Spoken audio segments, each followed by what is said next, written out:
What I wish is to convey my news to you as briefly as I can, and it is this. The life of Oedipus is at an end. There is no way of describing in a few words the happening at that time, the rites that were performed. Has the wretched man's life, then, come to an end? Allow yourselves to be informed with accuracy in what manner it was that he departed this life. Was it by way of a divine decree, one inflicting no pain, that the wretched man found his death? The following circumstance already is one deserving to be wondered at greatly. As regards yourself, seeing that you were present at the time, you know well enough the manner in which he went forth from his place, how he did not stand in any need of his friends there to serve as guide, but how, on the contrary, it was he himself who acted as guide to all of us. Now, on reaching the precipitous path, the path rooted in the earth by way of a number of steps, bronze being the material these were made of, he halted in the neighbourhood of one of the pathways, split into many parts, close to the cup-shaped hollow where there are deposited the agreements, valid for all time, between Theseus on the one hand and Perithous on the other. He was standing halfway between the Thracian rock and the hollow pear tree, and then he sat himself down by the tomb made of stone. Thereupon he loosed his filthy garments, and subsequently he summoned his children, giving them the order that from somewhere they were to fetch him flowing water for washing in and for offering libations. And they for their part, departing for the hill, visible on all sides, which is in possession of Demeter, she who imparts freshness and green, returned with what had been commanded to their father in no time at all, and then proceeded, as the custom is, to administer washings to him and put clothes upon him. But when the pleasure of seeing everything done was his, and there was no longer anything neglected of the things which he desired, he who occupies the place of Zeus in the world below sent forth a clap of thunder, which had the effect of making the young women fall a-tremble when they heard it. They fell upon their knees right in front of their father, burst into tears, beat their breasts without ceasing, their groans being likewise long drawn out, in fact unending. And as for him, when that sound of bitter wailing, bursting forth all of a sudden, reached his ears, he folded his arms around them and spoke these words. My children, this is the day when you find yourselves without a father, everything pertaining to me having ended. No longer shall you have the burden of providing nourishment on my behalf, that it has been a heavy burden, I know full well, my children. Still, I likewise know that all such hardships melt into nothingness through a single word. And indeed, as regards loving, there is no soul on earth from which you could have had more of it than from myself, deprived of whom you two will have to continue the remainder of your lives. On these things having happened, while they, for their part, were locked together in each other's arms, the three of them burst into copious tears. But when their sobbings reached an end, and no sound came forth any longer, silence did indeed reign. Yet all of a sudden, a sound emanating from someone or other was summoning him, with the result that the whole company, their hair standing up with fear, were seized by terror. What was happening was that the god called for him repeatedly and in many ways, the tenor of the words being this: Oedipus there! Oedipus there! Why is it that we hesitate to make a move? And, indeed, for some time now, things are being slowed down as regards the matters concerning you. But he, when he perceived that he was being summoned by the god, he raised his voice that people were to go fetch him, the country's ruler, Theseus. And when he arrived, Oedipus's words were these: Dearest of friends, grant to me the fulfilment of the ancient pledge which you made me, giving me your hand concerning my children, and you children must for your part make a pledge to that man. What you must give your consent to is that at no time will you betray these girls of your own free will, and that you will at all times accomplish for them that which, on proper reflection, you consider to be to their advantage. And he, filled with pity, being the noble-minded man that he was, swore on behalf of the stranger that these things would be done by him. This being over, Oedipus proceeded immediately to embrace his children with his enfeebled hands, and spoke thus: My children, Yielding to what is generous in your minds, you must depart from this place, lest you should set your approval on seeing things forbidden to be seen, or on hearing things such as must not be heard. Well then, make your departure as speedily as you can, and may there be a single one that remains, Theseus, who holds mastery over this land, so that he may learn what is to be done. We, for our part, having one and all heard these words, departed, and bore company to the young women, making lamentation unassuageable. And having gone, we turned our eyes backwards after a brief interval of time, and what we perceived, the man no longer being present anywhere, was only the master himself, and him shadowing his eyes, and holding on to his head with his hands, like a man to whom something dreadful had appeared, a thing insupportable to set eyes upon. And thereupon, after but a brief interval of time, we saw him paying homage to the earth, and to Mount Olympus as well, the abode of the gods, using the very same words in addressing both.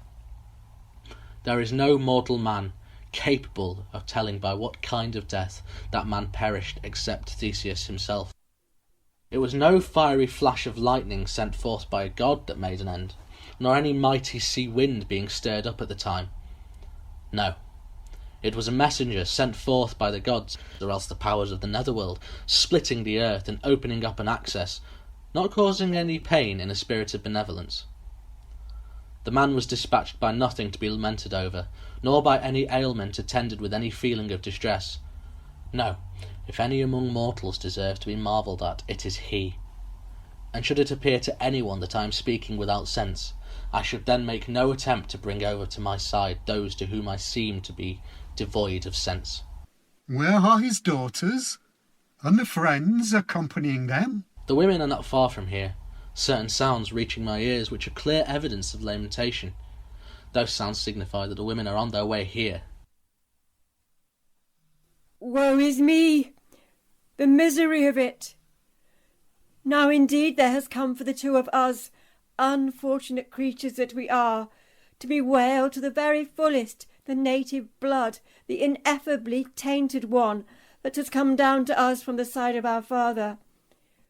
Formerly we had to take upon us incessant toil on his behalf, while, as regards the end, it is incumbent upon us to tell of things contrary to all reason, things we have seen and things we have suffered. What is it that has happened? We can do no more than conjecture, friends. Has he departed this life? He has, and that in the best way one could wish for. Indeed, what else could one say of a man who has had no encounter with Ares or with the sea? What has happened being that he was caught up by the fields of the invisible realm, a mysterious death carrying him off. Wretched woman that I am! As for the two of us, a night deadly indeed has descended upon our eyes.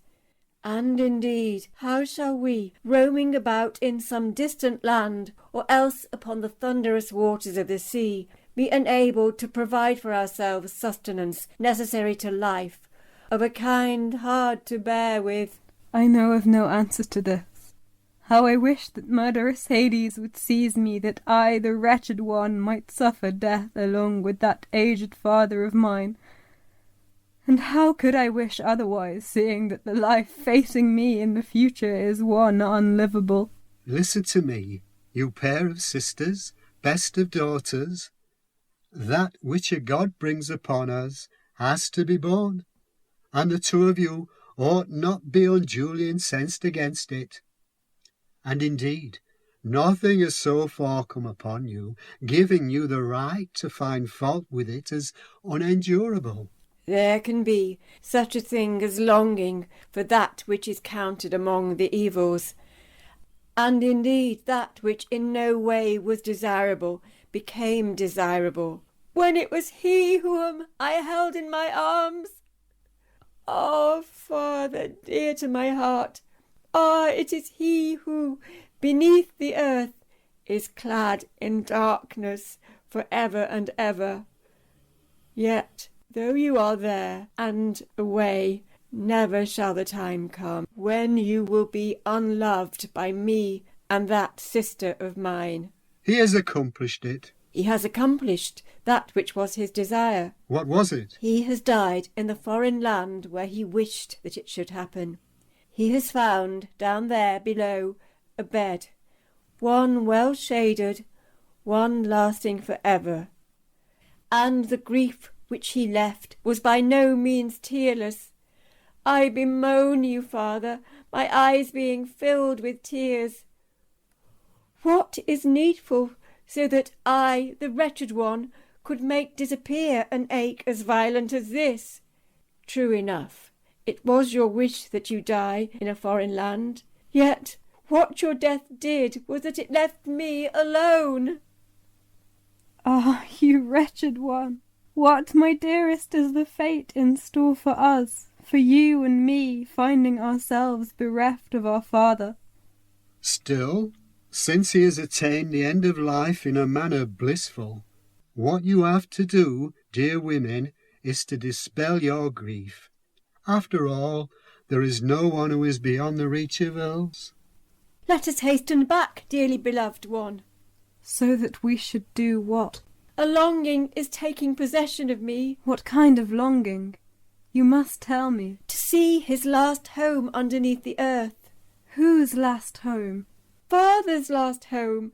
Oh, how wretched I am! How can it be right to take such a course? Do you not understand? Why do you reproach me for what I am saying?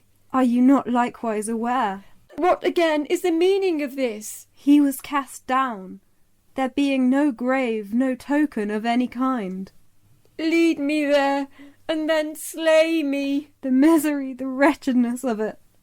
How am I to live my piteous life up here all alone and wholly helpless? Dear friends, you must not be in terror of anything. But where is the place to which I am to escape? In the past, too, you have made your escape. In what way is that true? In that you have not suffered calamity so as to be brought to ruin. I understand it well enough. What then is it you are thinking of? I am a loss. How we can get back to our home. Do not attempt it then. There is something grievous about our lot. Formerly also there was grief. At one time desperate, at another even more so. An enormous sea of trouble. That has been your lot. Alas, alas, Zeus, where are we to turn? Which of the hopeful prospects is it towards which even now the Godhead is driving me on? Weep no more, children. It's being forbidden under pain of severe punishment that one should lament over those who have received the grace of being laid to rest in the darkness beneath the earth. Son of Aegeus, we fall at your feet to have it granted to us. What wish is it, my children, which you desire to have fulfilled? What we want is to set eyes upon the tomb of our father. That cannot be. It's being unlawful that you should go there. What is it you mean, Lord, Master of Athens? My children, it was he who spoke to me, forbidding it, that any mortal should draw near those regions, that anyone raising up his voice should go to the holy grave occupied by him. And he said further that if this was done, this land would fare well, no pain touching it. All that reached the ears of the spirit keeping guard over me, as well as those of Orcus, the servant of Zeus, by whom all things are heard. Well then, if that was what he had in mind, let it suffice. And you, for your part, send us to Thebes, the city which once had Ogyges for her king, our aim being that we should prevent it, that bloodshed might come upon these brothers of ours. I shall do it. And besides, whatever I shall be doing in the future will be of benefit both to yourselves and to him underneath the earth, who but a short while back made his adieu in so graceful a way. And as for myself, the duty I have is not to grow weary. Well then, give lamentation a rest, and refrain from raising it up again. That is a rule of conduct in force in every way. You have been listening to Oedipus at Colonus, recorded in homes across South Yorkshire during spring 2020 as part of the Cassirer project at the University of Sheffield. Starring in Cassirer's English translation of Sophocles' Greek play, you heard Michael Newman as Oedipus, Julia Lockwood Byers as Antigone, David Stead as the stranger, an unnamed inhabitant of Colonus, and Polynices, Jim Buck as the chorus, a collective of aged citizens of Colonus, Bathsheba Lockwood Brooke as Ismene, Chris Brooke as Theseus, Mitchell Nuttall as Creon, and Jack Cadman Dennis as the messenger.